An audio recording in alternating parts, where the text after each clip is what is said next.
Howdy Hexers, and welcome to Limit Break. This week we're going to take a look at an archetype which may have been overlooked by some.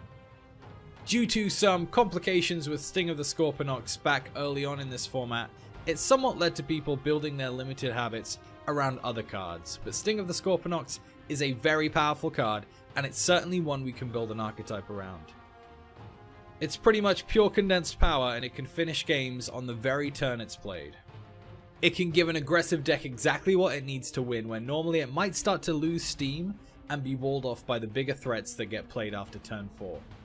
So without further ado, let's see what goes into making a deck like this. Obviously, if we're building a Ruby Blood aggressive deck, we're going to want Sting of the Scorponok. It's a Blood Ruby constant that gives all troops you control +1 attack and makes it so they can't be blocked by troops that have less attack than they do. This means you can spend your first couple of turns pushing through damage with low cost aggressive troops and then try and finish the game with a group of buffed unblocked attackers. This means we're going to want some low cost troops that have high attack. One of the best troops for this is Feral Fuel Guzzler. It's a 2-cost Gladiator 1 troop that gets an additional point of Gladiator every time you play an action, so it has pretty good stats risk cost to start with, and it can get bigger as the game goes on. Another really good 2-cost troop for this deck is Squirming Terror. It's a 1/2 unblockable that gains 2 additional attack if you control the troop with the highest attack on the board, and this is fairly easy to achieve for this kind of deck. We're going for high attack troops down the line and a lot of bonuses to attack as well, so this should be fairly easy to get going. And it can get through damage later in the game while you're waiting for Sting of the Scorponok. It also makes a great target for any permanent attack buffs that you might have. At 3 cost, you might want to look out for Luminary Kindler, Nameless Citizen, and Compulsive Gambler. These guys all have high attack or the potential for high attack. Kindler's attack and defense will increase every time you play an action. Citizen has a very high 4 starting attack, which with Sting on the board will become 5, making this guy incredibly hard to block. And Compulsive Gambler has Crush and gains 2 attack permanently if there is a resource on top of your deck when he swings. If this triggers even once, he can become a serious problem for the opponent. There are a couple of 4-cost troops that are also worth mentioning. Jacked Hammerer is a 4-cost 3/1 with Gladiator 3. This makes him a huge 6/1 on the attack and a 3/4 on defense. With Sting of the Scorponok on the board, it's more than likely that this guy is going to be impossible to block for the opponent.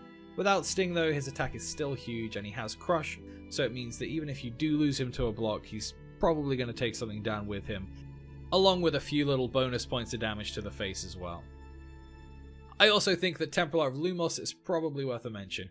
She has an on-hit effect that will create a Candlekin or buff your Candlekin by +1/+1 every time she hits, and you can give her Gladiator 1, which means with Sting of the Scorponok down, she has 5 attack and becomes incredibly hard to block and provides you with potentially a free 1/1 troop every turn.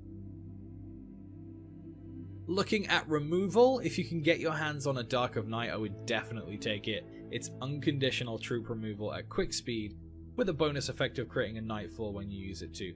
Very few cards would take a spot in the deck over this, maybe even only Sting of the Scorponok and some really high quality troops. But Dark of Night is fantastic, and every time you can take one, I probably would take one. Calder Week is actually slightly more effective in this deck than in other Blood decks. Your tendency to lean towards these high attack troops means that you're almost always going to be playing this for its lower cost, and it becomes a 3-cost unconditional removal instead of a 6-cost one, most of the time. Rune Blast isn't bad. It can kill most things and can be played for 2 cost if you played another action this turn. Personally, I like to have 1 or 2 of these in my Ruby decks, but really if you can find better removal like Dark of Night, take that instead. And Flamelick is always nice to have. Double Ruby means you have to start worrying about your thresholds a little bit more, but it can remove a decent number of threats and it gives you a troop for your board on top of that as well. The real kicker for this card is that it can hit the face too, so if you need that little bit of extra reach, you can make use of the damage to the face and win the game that way instead. Another card worth mentioning is Runic Fury. I like Runic Fury a lot for this deck. It can beef up a troop to be a monster attack crusher, or it can push a lower attack troop high enough so that it falls under the umbrella effect of Sting of the Scorponok, allowing that troop to get through unblocked, where previously its attack would have been too low to get through.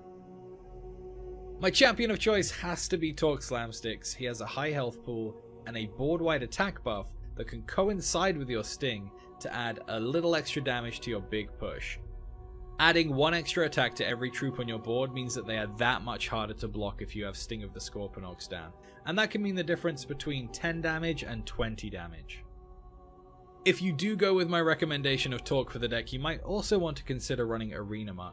If you have a few Gladiator troops, you probably want to be running this guy anyway, but this guy is basically a +1 attack charge power buff if you are running Torque.